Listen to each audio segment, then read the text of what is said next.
Recording. Well, I just finished another shift in the semi, getting ready to go home.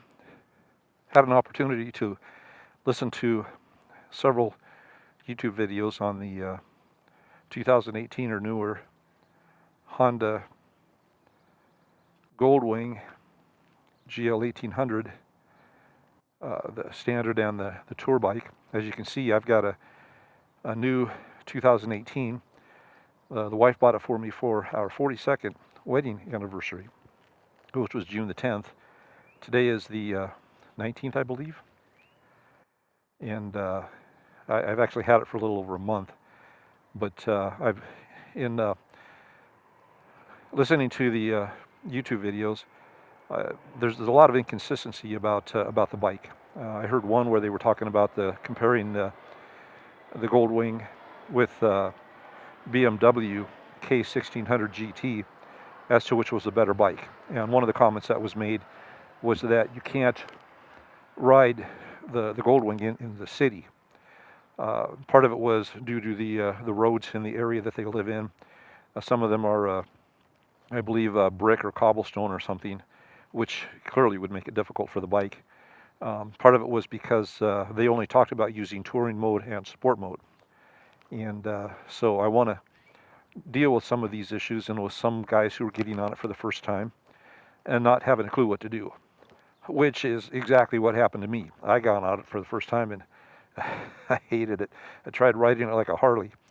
There are no comparisons between the automatic Goldwing and the Harley. You just can't do it. So anyway, I want to try to do a practical approach. I'm not going to go through all the controls and everything. That's been done plenty of times. I want to try to give a practical approach. So if you can see, we'll begin. My bike's on the center stand, and you'll see the wheels turn hard to the left. I actually locked it in place, and you can do that. You lock it by taking your primary switch up here, turn the bike all the way to the wheel all the way to the left with it off, and then just turn the control to the left, and that locks it. To unlock it, you do the opposite. Now let me see if I have the bike locked or not. I don't remember if nope. Okay, so I'm going to lock the bike. Okay, if you can see that, there was one, do a long press. There was one long, the light came on one long time. Okay, that tells you that the bike is locked. To unlock it, long press, 3 short red blinks. Well, they're all red, but three blinks. That tells you that you've now unlocked your bike. So there's 2 ways you can unlock the steering. One of them is by just doing that once, and you can see now it's unlocked. And then to turn it on, you just do one more time, throw your switch to on, and then hit it, and see she starts right up. Love this bike. Okay, another way you can do it is, okay, we'll go ahead and shut this off, keep it to the left. Now you can see I can turn it to the left again. Now it's locked.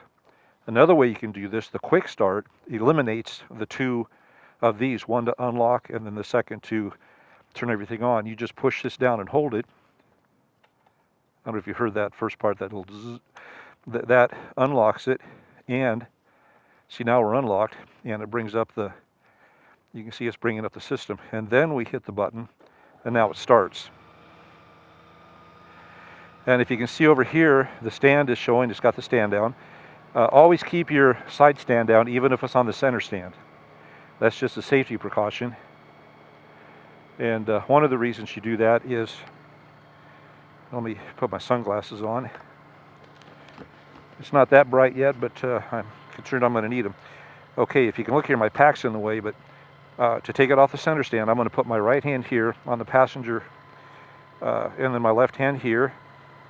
Always have the center stand down when you're taking it off, the side stand down when you're taking it off the center stand, just in case it gets away from you. And try to turn the wheel to the left or to the right slightly. That way when you pull it down, if you start to lose control of it, if you have the wheel to the right, the bike's going to tend to fall your way. And then if it does, you're either going to catch it or it's going to land on the center stand. So we always have the center stand down. We give it a shove. It comes down nice and easy. And there, see, it leaned a little bit towards me. I caught it, and then now we'll put the center stand down. It rained pretty good last night, so it's I wiped it down some with my towel. Oops. It's going to be a wet ride. Yep.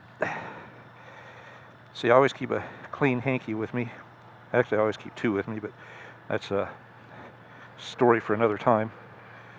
So we'll try to wipe this down because I don't want me bum to get any wetter than it has to. All right. So now, as I said, this is a. See if I can get these old bones to get my leg up there. Okay, now we're, like I said, this is a practical. I have to set the parking brake. A practical approach. Parking brake's right there. Put the kickstand up. Let it down. First thing I'm going to do is I need to get reoriented.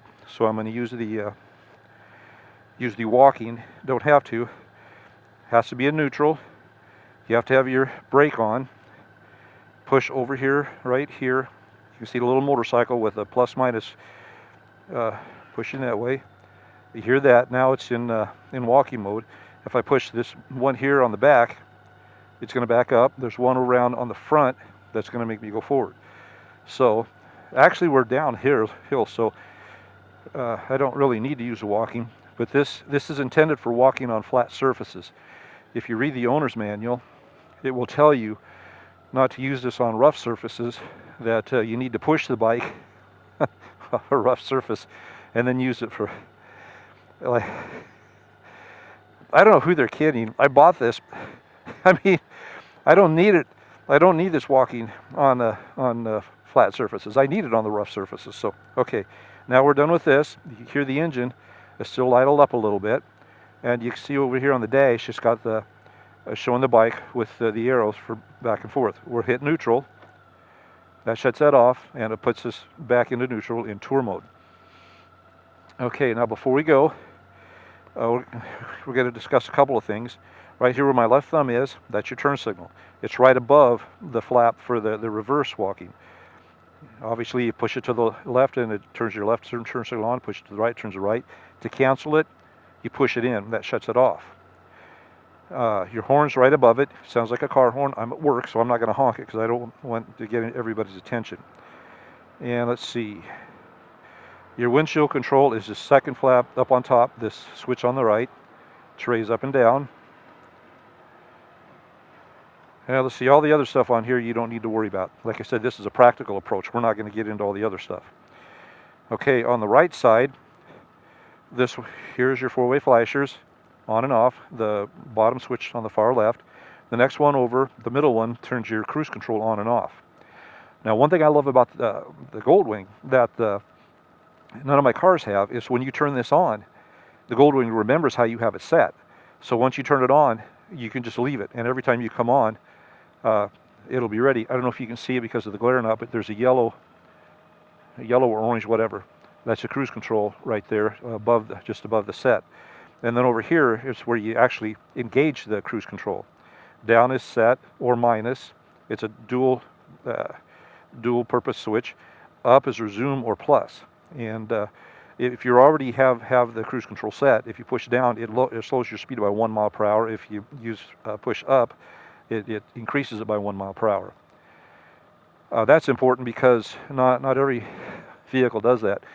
In the Volvo semis I drive, they're even though it has the units on the dash display in miles per hour, the cruise control increments by kilometers per hour. So if you want to increase your speed by 5 miles per hour, you have to push the switch 8 times.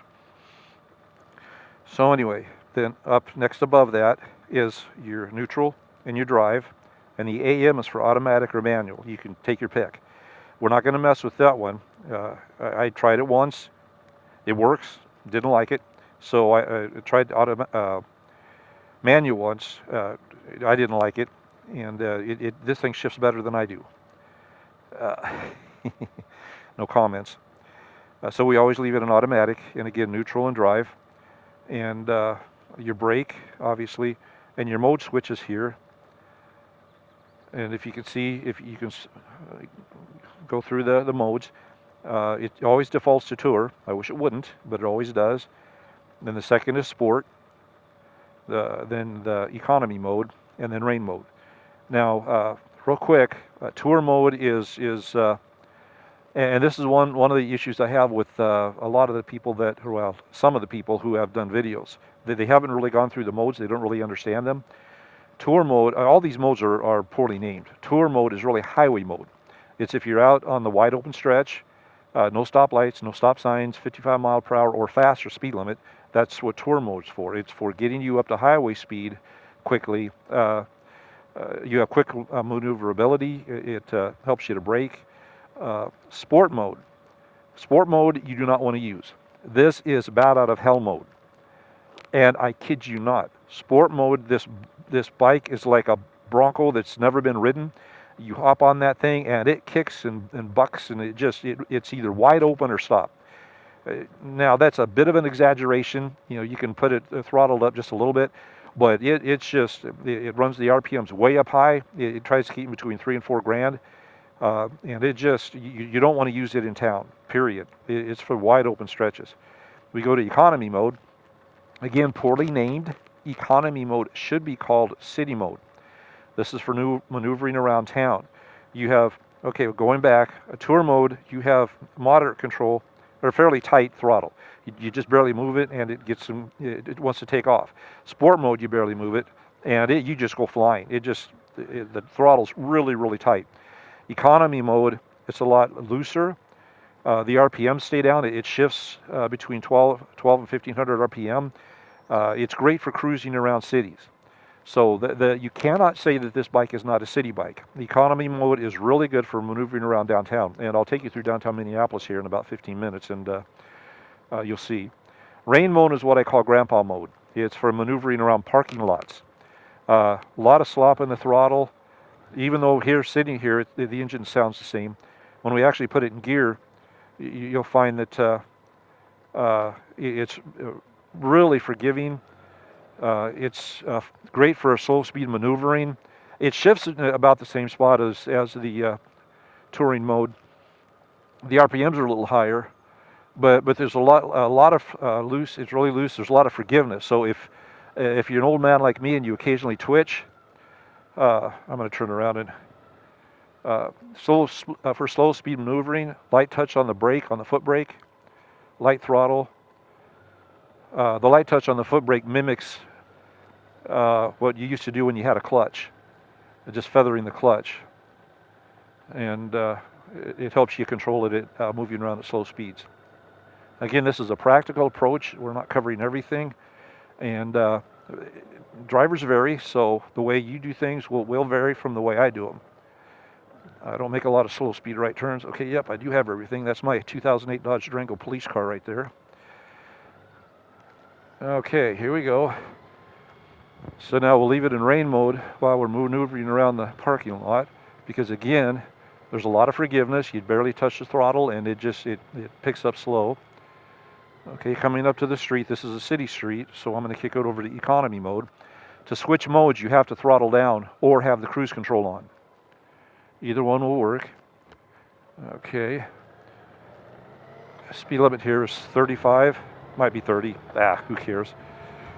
But here it's shifting really easy at about 1500. I'm in 6th gear already, and we're only doing 32 miles per hour. So, and in economy mode, the engine does very little to help you brake. In touring mode, it does a little better. In sport mode, lots of braking. Real high torque, real high RPMs. Okay, cancel my turn signal by pushing the button in. Push it to the right to turn my right turn signal on. This does have auto cancel setup. You can use it if you want. I don't, because I will often, it kept shutting off when I wasn't ready for it to. Okay, now we'll shut it off.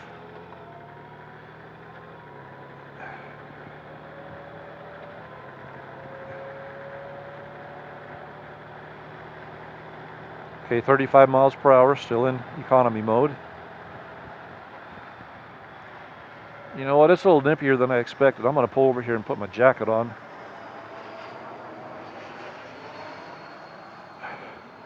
This probably isn't the smartest maneuver that I've made.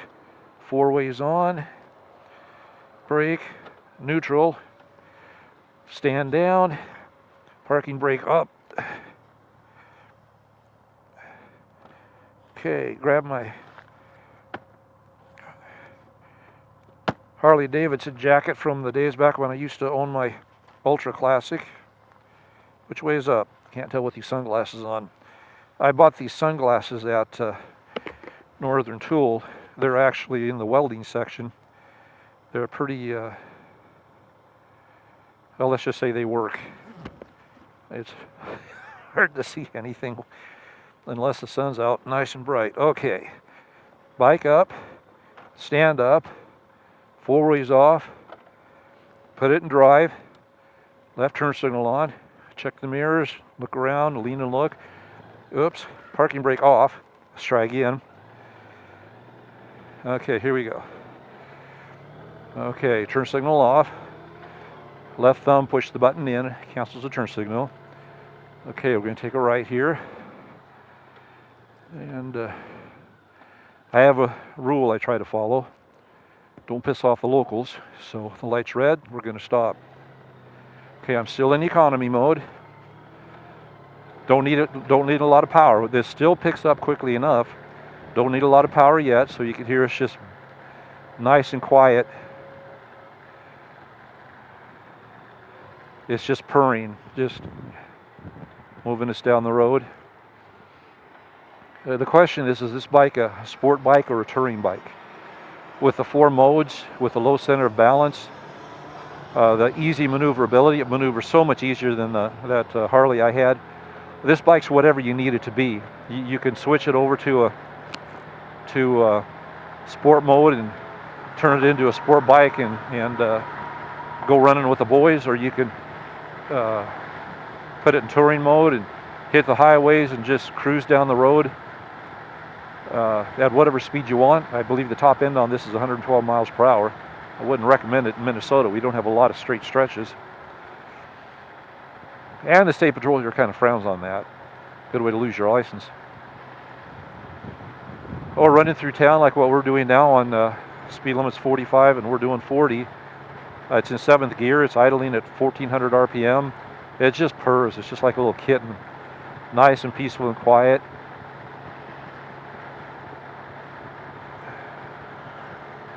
Running through city speed limits, and by city I mean anything 45 miles per hour and slower. Some of you that live in smaller towns, you may have your top end speed limit might be 30. That's what I grew up in anyway. You see, it's I'm getting in it a little bit, but it's staying in 7th gear. It's in economy mode. It has plenty of torque. Okay, you have to really lean this thing. It took me forever to get used to that. It scared me to death the first exit ramp that I ever took. Well, I'll tell you that story later, but I did survive, barely. Okay, now we're coming up to a major highway, 55 mile per hour speed limit. We're going to be crossing a bridge here pretty quick that everybody takes it, well, most people take it 65 to 70 or better. I'm going to switch it over to touring mode. Touring mode, the RPM shift up higher, so you have more power, more acceleration. The throttle's tighter. The braking changes. The suspension will change. Will tighten up a little bit. For stiffer, you need. It's going to assume, the bike's going to assume that the faster that you go, that you're going to need a stiffer suspension. You don't want a soft suspension if you hit a bump at 100 miles per hour.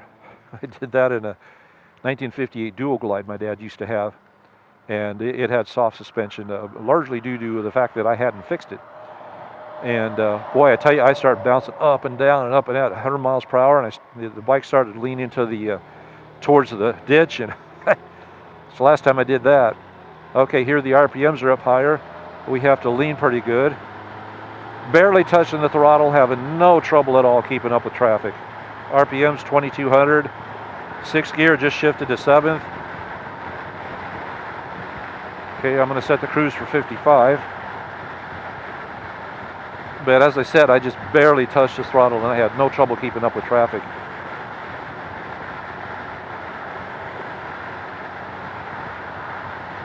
Bear in mind, I'm not a small guy. I'm 6'2" and weigh between 240 and 250. I'm not exactly sure. I haven't weighed myself in a little while. Had to quit going to the gym when the COVID-19 scare hit, so it's been a few months, and let's just say I look more like the Pillsbury Doughboy now than anything else. All right, there's a van coming. Looks like he's going to let me over. Turn signal on, and we'll move it over. Most of you probably already know this, but I'm going to say it anyway because nobody taught it to me. You don't have to lean to change the direction of the bike. I was always taught to lean, and that's how you did it. I learned through just the accident, I guess, that we're riding down straight now. If you have an emergency situation where you don't have time to lean, you have to move real quick. If you want to turn to the left, it's counterintuitive. You actually steer the bike slightly to the right. Now don't lean, stay standing up, but if I take this hand here and push, this one and pull, I'm going to better turn my turn signal on. If I push, the bike immediately takes off. If I do it the other way, it immediately goes back the other way. So if you have to do a quick maneuver and you don't have time to lean, if you need to go to the right, stay upright, but hold the bike, push the bike slightly to the left, and it's going to immediately lean to the right, and you're going to go to the right. So if you ever find yourself in a situation where you have to maneuver quickly, and I mean immediately, like a deer's coming or something like that, just remember that. Now the pickup's going to try to go around me. Apparently this guy's not familiar with this road because his lane ends right now. Yep, he finally figured it out. It's amazing how stupid people are. They can't read signs. Okay, so we're going to ease over. We're going to stay here because the right lane ends. Yep, there he goes. Mr. Brain Dead.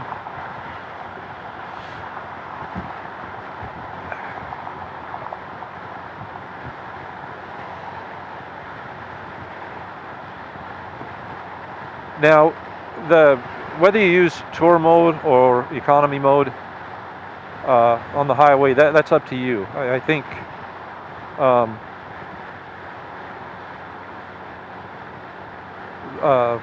really there's not a huge difference in fuel economy once you hit a set speed and stay there.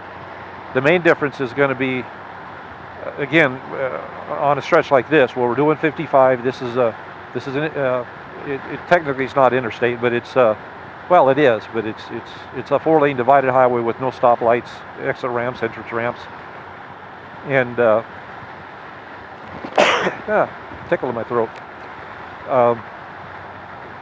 Which one you use isn't going to matter. The main difference between tour and economy is the power, how much power is immediately at your demand, how tight the throttle is, yada yada. And so traffic's light, we're on the highway.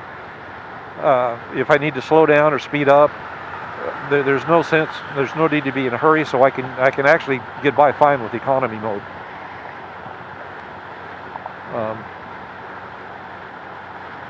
And I believe Cruiseman, the channel Cruiseman's Garage, I believe in one of his videos, he stated that he usually runs in economy mode. And if you don't need to get into the bike, if you don't need a lot of speed and a lot of power, then that works just great. I usually run economy mode at night when I'm leaving for work. There's no traffic. There's no reason to, I'm not going to need a lot of power fast. And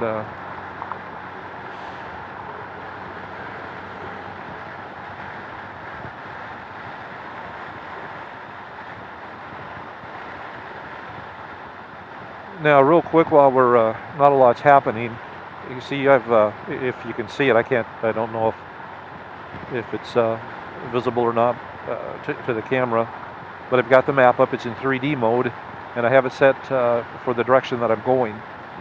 You can set it up in 2D mode where it always points, or the top of the map is always north. And sometimes I'll set it that way, sometimes I'll do it this way. It just depends on my mode. I rarely use it. In fact, I need to change lanes. Okay, we're going to do the bike again. No leaning. Just push the wheel. Again, counterintuitive. The opposite way that you think you're going to. You turn the the wheel to the left, so to speak, and the bike leans to the right and you go to the right. Okay, no traffic's coming, signal, whoops, wrong way. I know what I'm doing, just ask me. I would suggest that you keep both, your hands wrapped around the wheel instead of doing this. It's a good way to get yourself killed. So anyway, you've got the map showing where we are. I don't use it for the most part. I found I use Android, and honestly, I can set Google Maps. And I'm not even using the bike's GPS. It has GPS, it works. My wife and I both have Sena 10C Evo Bluetooth camera combinations. And initially when we first bought them, I set the Bluetooth up through the bikes, and we would talk back and forth through them, but we always had a really bad echo. And so I quit doing that, and I have the Bluetooth off on the phone now. And both our phones are tied into our headsets. And so either one of us can punch up anything on the phone, and it goes direct to the phone, and our conversations are direct headset to headset. So we're bypassing the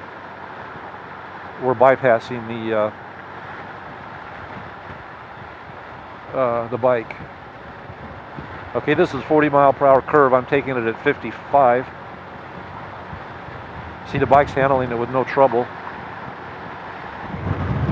But you gotta really, really lean it. Like I said, it just scares the crap out of me the first time. I never had to lean the Harley that far. Of course, I'm pretty sure I never took a 40-mile-per-hour curve at 55 in my Ultra Classic, or in our Dual Glide, our 58 Dual Glide.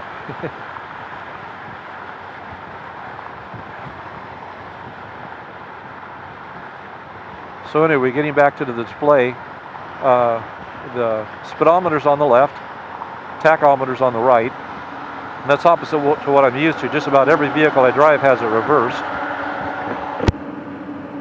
As I was saying, just about every vehicle I drive has it reversed. It has the tach on the left and the speedometer on the right.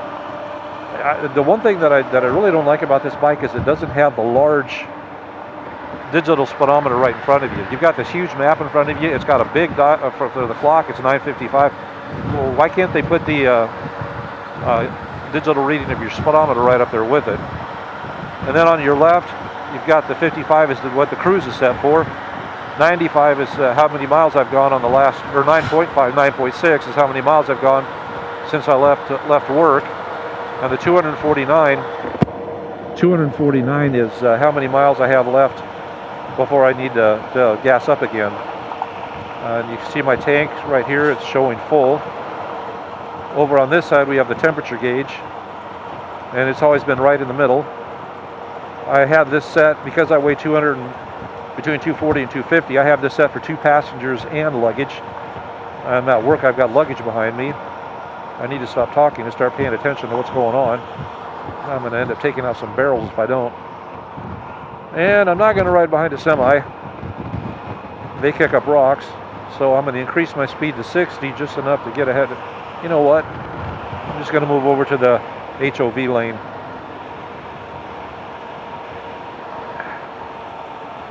This is a combination HOV and toll lane.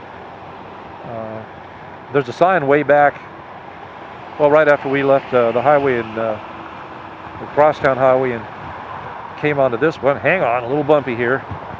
That says motorcycles okay, so I hope they're telling the truth. If not, I'll get to pay the fine, because the police do pull you over. State Patrol does pull you over if they can't count the correct number of people.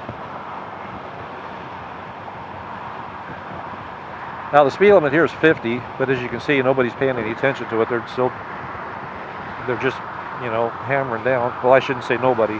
People in the left lane are hammering it down. This is a major construction that's been going on for quite a while, and from what I understand, it's going to be going on for... All right. I'm going to try to miss that piece of cardboard. And again, I didn't lean. I just pushed the wheel in the opposite direction I wanted the bike to go, or pushed the handlebars in the opposite direction. I pushed them like I was turning left, and the bike went right.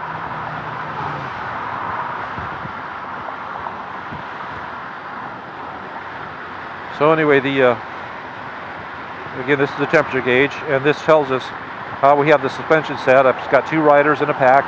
It goes one rider and luggage, or 2 riders alone, or 2 riders and luggage. And like I said, I always keep up for 2 riders and luggage. And over here, it gives what gear we're in. It says 7th, and it says what mode we're in. Now, if I push this button right here, AM, you see the D disappeared. Now it's in manual mode. Now I have to do any of the shifting myself. And I can. You just use the paddle flippers over here. The one in front on the bottom will drop me down a gear. The one in back on the bottom will put me up a gear. This flapper, whatever it's called, on top, that's my bright or dim. The lights are always on this bike. So if I push it forward, that locks it into bright. If I pull it back to where it clicks, that puts it back on dim. If I pull it towards me, then that flashes it back and forth between dim and bright. So I'm going to put the bike, again, right switch, the gray one where it says AM, I'm going to push it again. That puts us back in automatic mode, and it lets the bike do all the work. Now coming up here pretty quick, well, here we are. Left lane exit only. We're going to go through downtown Minneapolis. And again, I'm going to show you that this bike is great for running through downtown in the cities. We're going to the speed limits. I'm going to switch it to sport mode real quick. Okay, now I'm going to disengage. Here the RPMs went up. I disengaged the cruise. RPMs went up to 3 grand. Now we're engine braking. We're using the bike as an engine brake. Okay, I got to see, I just barely touch it and it wants to take off. We're down to 35 miles per hour. Now I'm going to put it into economy mode. Now we're back. It went back up to 6th gear. Speed limit's 30 right here. We're doing 35. The reason that they want us to go that slow is if you notice that white, I believe that's called a cement mixer. I should know. I used to work in construction. My first job out of high school. They want us slowing down to 30 because he pulled out, and if we don't slow down, that could have been real serious. Okay, so look, check the mirrors. Nobody's coming. We're going to move over to the right lane, and I'm up to 35. That's actually too fast through here. So speed limit back for 30. Okay, I'm going to put the windshield down.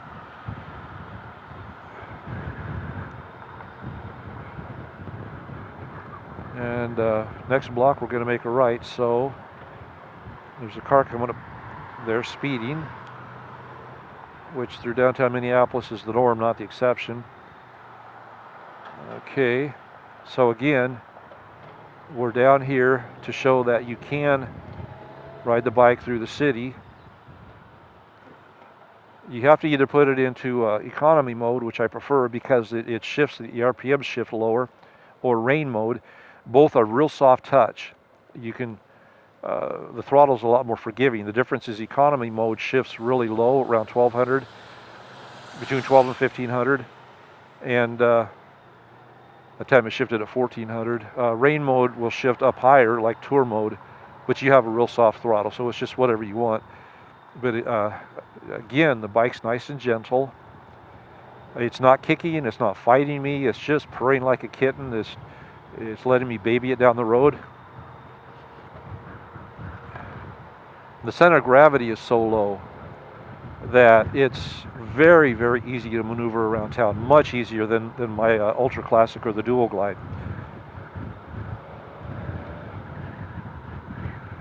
2, 1, yellow. And I hear siren, but I don't see anybody. So, keep our eyes open. And we got a yellow light.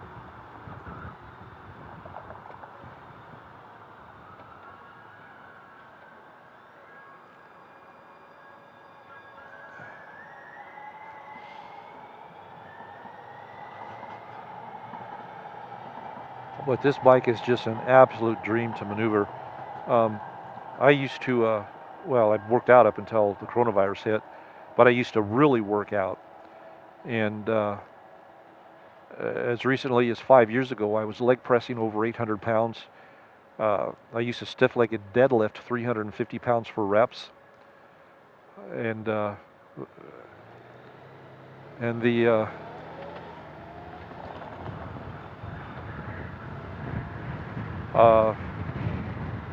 as recently as December, I was bench pressing 225 pounds for reps.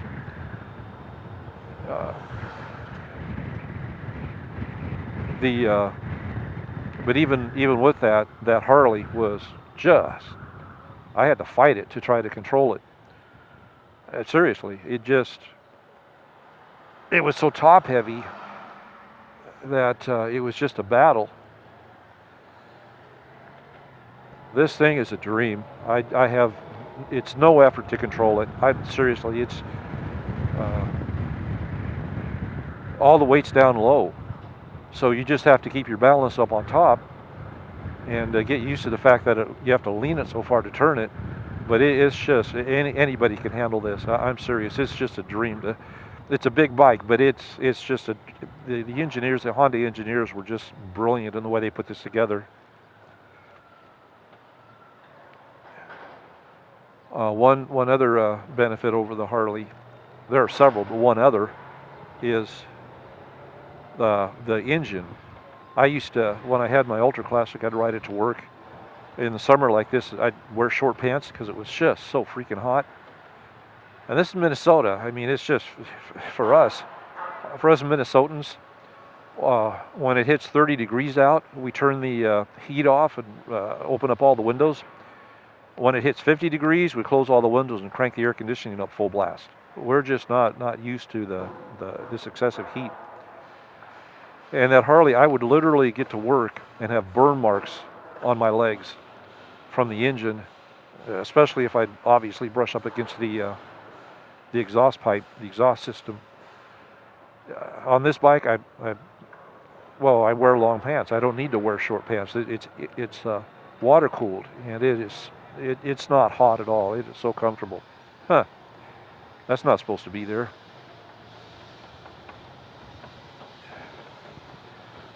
So anyway,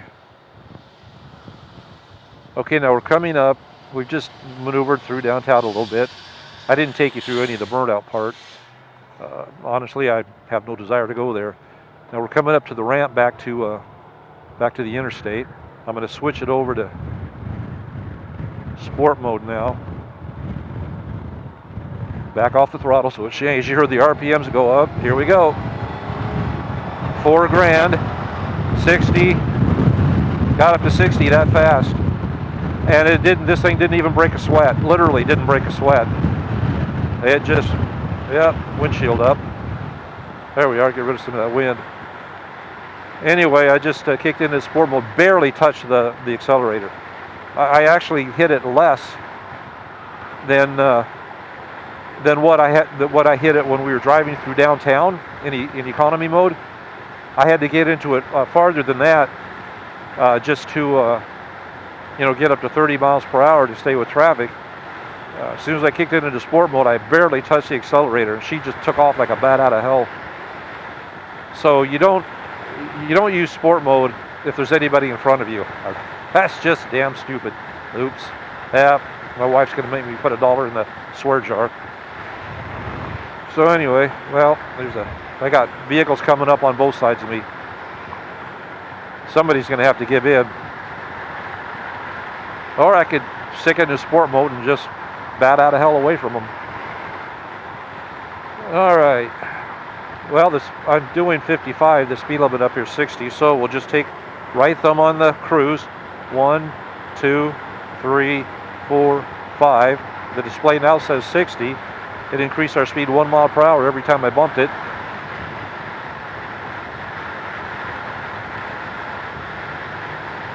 And if it goes like it normally does, I'll likely be the slowest guy out here. But as I've said, I have a rule: don't piss off the locals. So whatever the speed limit is, I try to stay reasonably close to it. I like to keep my job. They're getting real strict on truckers now that they have computerized everything. They've got computerized logging that tells the company how fast we're going at any given moment. They can go back and track that. They have cameras facing forward and facing the driver. DOT has access to all those records. They're getting real strict on us following the laws, so it's not like the old days where you just used to be back in the old days, if you got a reckless driving as a truck driver, it was a badge of honor because it meant that you were driving hard and you'd get the load there. And of course, they didn't keep records nationwide. It was just in the local state wherever you got it. But today it's a nationwide thing, and you can't get away with stuff like that. So we're cruising at, well, I'll show you. We're cruising at 60 in touring mode. I'll switch to economy mode, and you're not even going to notice a difference. The engine sounds the same. Now they tell me that when you do that, the suspension gets a little softer and the braking changes a little. I'm assuming that the braking gets softer, but I don't know that for a fact. But just listening to the bike in the field when you're driving down the road, I really can't tell the difference. However, if somebody comes up on me real fast and I need to quick throttle it to get out of the way, I will tell a difference, because economy mode, it will pick up. I mean, it's that's not a problem. But it just tour mode, it's going to pick up faster. And honestly, if you want to, well, let's put it in sport mode. All right, we're in sport mode now. Again, no difference. Cruise control is set, cruising down the highway. The modes really only take into effect once you shut the cruise control off. And well, let's do that. I'll shut the cruise off. See there, we automatically drop down a gear in sport mode. So I'll reset the cruise. Now, if I do that in economy mode, you're not going to tell a difference, other than we lost our throttle. And the same for touring mode, you're not really going to tell a difference, because again, we're at highway speeds, and both of those modes run at 7th gear at 60 miles per hour. Okay, now we got a police car up here, so push on the left, pull on the right handlebar, move over, do the reverse. Didn't have to lean. The bike automatically changed for me. Okay, we're getting up here. I'm going to move back. I'm going to pull on the left handlebar and push on the right. Here we go. Now do the reverse. Now we're back. There we are. I didn't have to lean at all. The bike did it all for me. And Mr. Dump Truck is happy.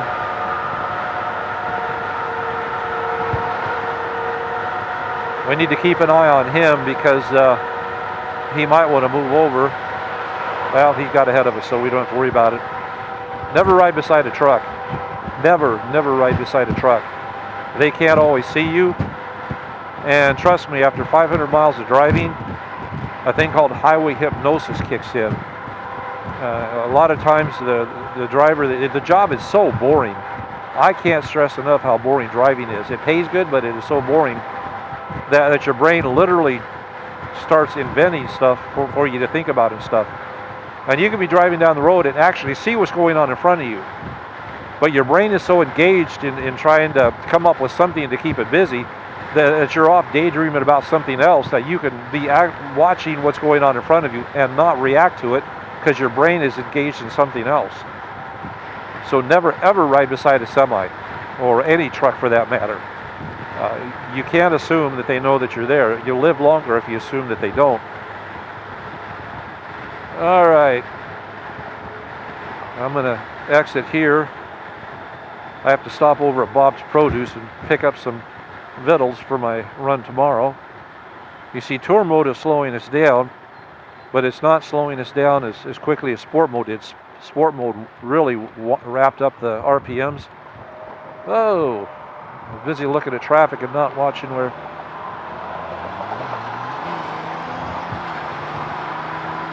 Okay, tour mode will, as you notice, tour mode dropped it 2 gears. It got me up there.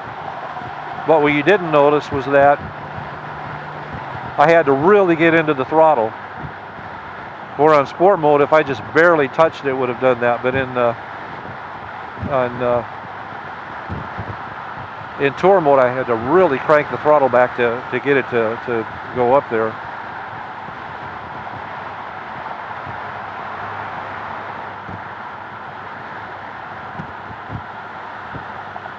Okay, we're going to exit here. So that's why I don't recommend using economy mode on the highway, unless you're on a flat straight stretch and you know you're going to be on that flat straight stretch for a good period of time. In a situation like we were just in right there, where we needed power and we needed it quickly, you need to be in tour mode at a minimum. And honestly, in situations like that, normally I'll kick it into sport mode and bat out of helmet to get up to speed. But usually the only time I use sport mode is merging onto interstates or four-lane divided highways that technically aren't interstates, but don't have stoplights, yada yada. Then I'll use sport mode for speeding up or on exit ramps to help the engine brake. If you read the manual on the GL 1800 on this bike, they don't recommend, Honda doesn't recommend that you ride the brakes. For one reason, they wear out faster, but they also will heat up, and the longer you ride them, the more they heat up, the less effective they are. And I can tell you from my experience in a semi, that's absolutely true.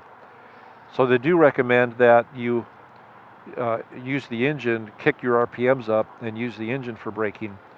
I guess that's one thing I forgot to do, since this is supposed to be a practical guide to riding the bike, not every bang and whistle this thing will do. I neglected to mention that you can downshift using the paddle shifter without shifting over to manual mode.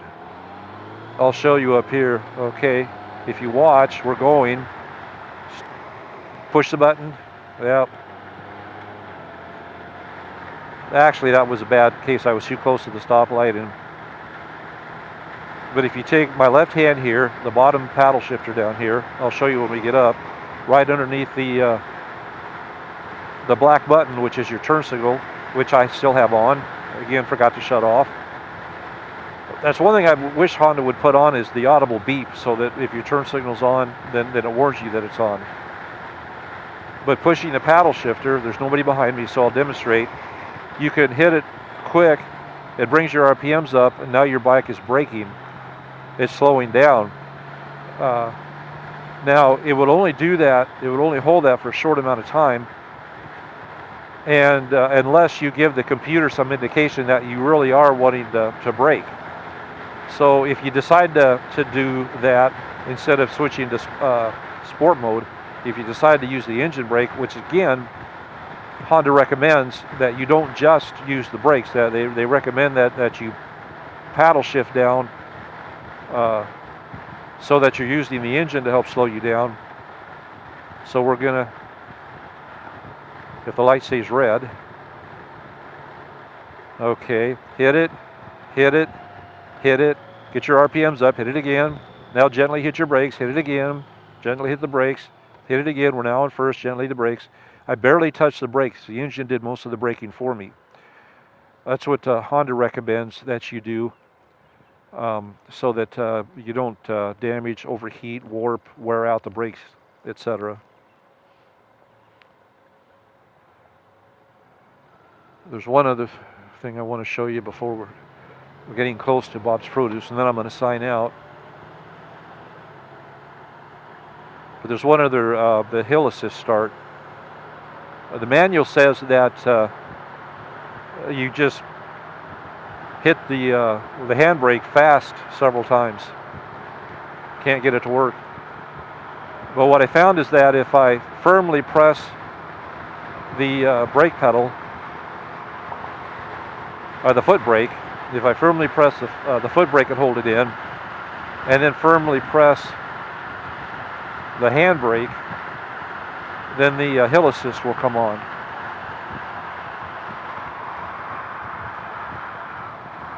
Let Mr. Civic over.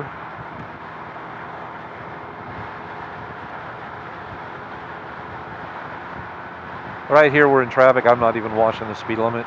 I'm just going to stay with traffic. Again, don't piss off the locals, and don't get run over. You'll live longer. And of course, the semi-watt's over and nobody's getting out of his way.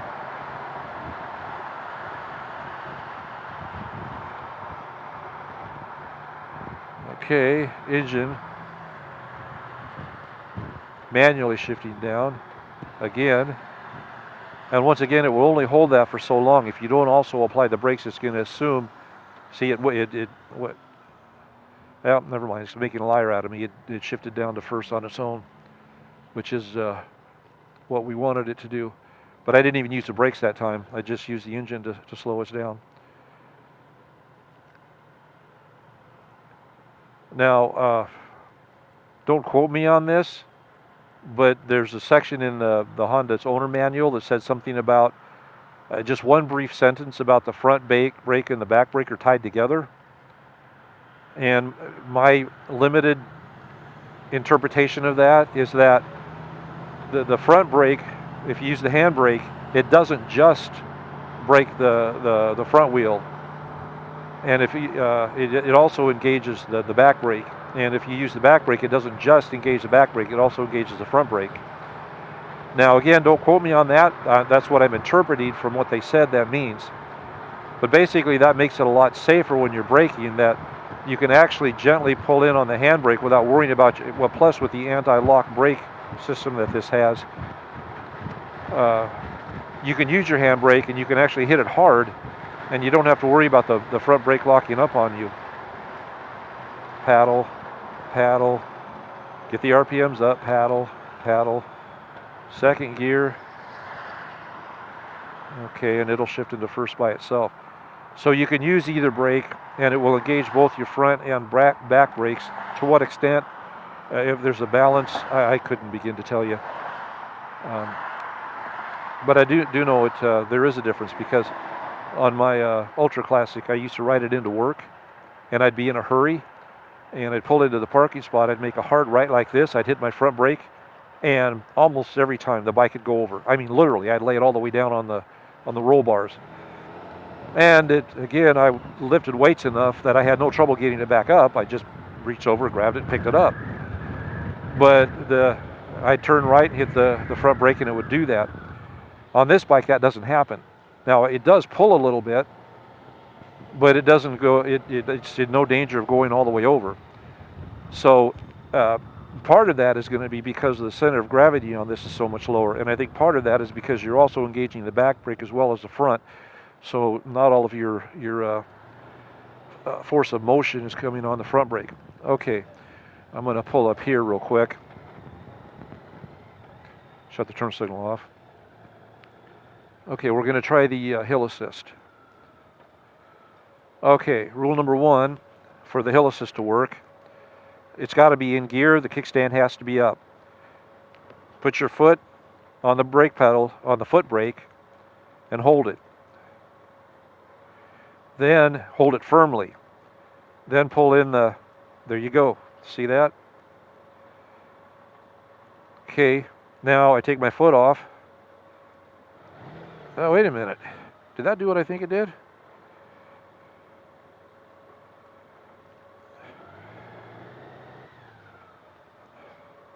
Well, no, it's not going to do it, because it was on. There we are. Okay, it doesn't matter which brake you use. Okay, so anyway, when I take off, see it's flashing? It will hold me for 3 seconds, and then it lets go. See, here we go. So it doesn't matter which brake you use. You grab one of them, hold it. Yeah, it just came on. Well, I still haven't figured it out. But hold it firmly, get it good and tight. Now what it's doing is it's just working like your cruise control. That solid light, all that means is that it's turned on. It doesn't mean it's engaged.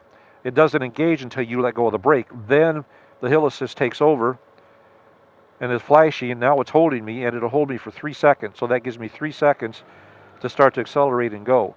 After that, 3 seconds is up. So the assumption is you can't just turn it on, you're at a stoplight on a hill, let it go and think it's going to hold you until you're ready to go. It's not going to do that. You got 3 seconds. So what you have to do, see, now we're going again.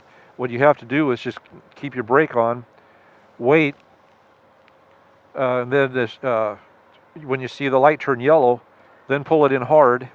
Yeah, just pull your handbrake in hard. The light comes on, and then as soon as your light turns green, let go and start easing forward. And as soon as you give it gas, as soon as you give it throttle, it's going to shut off. Okay, well, anyway, we learn something new every day. So I'm not going to stay here. We're going to do one more thing, but I got to find someplace a little more level. I can't park it here. I'm not using the reverse. I don't need to. I'm just using the brake to slow me down. Okay, put it in gear. There's the hill assist is on. Now we'll give it throttle. There we go. Okay, you just use the handbrake and just pull it hard. Let's not hit this guy head on. We all know who's going to win that battle. Okay, we're going to do one more thing. I'm going to come over here, park the bike, and then we're going to put it up on the center stand. Real quick tutorial. When doing it on, again, slow speed maneuvering, foot brake on. Just barely barely feather the throttle. That got us around. Okay, 4 ways off. Put it in neutral. Kickstand down. Engine off. We'll shut this off. Okay, so now what we're going to do, I'm going to take my sunglasses off before I die of heat stroke. Now we're going to put it up on the center stand. Let's see, I'll drop this in here if it'll fit. Got too much stuff in there. Okay, center stand, rule number 1 is you are not lifting the bike. You do not lift the bike. The center stand lifts the bike. Don't even try to lift the bike. The center stand does that. Your role is to push down on the center stand and to also push the bike backwards. It's the pushing down on the center stand that forces the bike up, and the pushing the bike backwards is actually what gets it on the center stand. So we're going to put the right hand here on the left passenger rail. The right hand's going to go here. Now some of the guys have no trouble just getting like this and just pushing it, and up it goes. Nothing to it. But again, you're not lifting the bike. Your knee here to help push backwards. Whoa, I forgot to turn it to the right just a touch. Foot, the ball of your foot on the right there. Knee right here. Lean in a little bit to help you push. Hand. Again, you're using your hands to pull yourself down. Your right hand to help pull yourself down. The knee pushes the bike backwards. In fact, you can just rock it a little bit. Just get it going back and forth and get a little bit of rocking motion. So that's one other thing that you can do. For those of you that are a little smaller, rock the bike. See, it's going back and forth. Just rock it. It's not hard. Just get a good rocking, and then it comes up really easy. Okay, now that we've got it up, now we're going to put the back foot peg down, lift the front end up, turn the wheel to the right.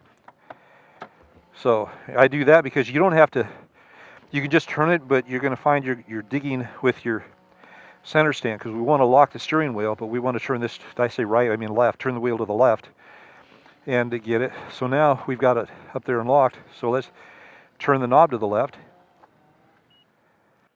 Yeah, there it worked. Now if you, let's unlock it a minute. Put this back down. Okay. Now, if you look at the display, I'm going to turn this to the left. See that lock right up there? That tells you it didn't work, that it didn't lock. And that beeping sound, that tells you it didn't work because the wheel's straight. The wheel has to be turned. So, let's rock the bike, get it to the left. We'll do it again. There's a lock, one beep, we're good. Okay, well, one more thing to do. Let's pull out the key. Okay, we're going to long press. Yep, guess I'll get it the right way. Little lights here. We're going to long press. I did it once. Now we're locked. You can turn this all at once. Nothing's going to happen. Saddlebags and everything all locked up. We're all done. So anyway, I hope you enjoyed this video. I hope you maybe learned a little bit. Oh, speaking of something that nobody tells you, See right through here, this little gray knob? That little gray knob is, I just bumped my something on my thing. That's your adjustment for your headlight, up and down adjustment on the right headlight, and the gray knob over here is the up and down adjustment for the left one. So I need to adjust mine up. I just haven't had time to do it yet. So anyway, well, thank you for joining me on my ride. I've enjoyed it. Take care, and I'll chat with you later.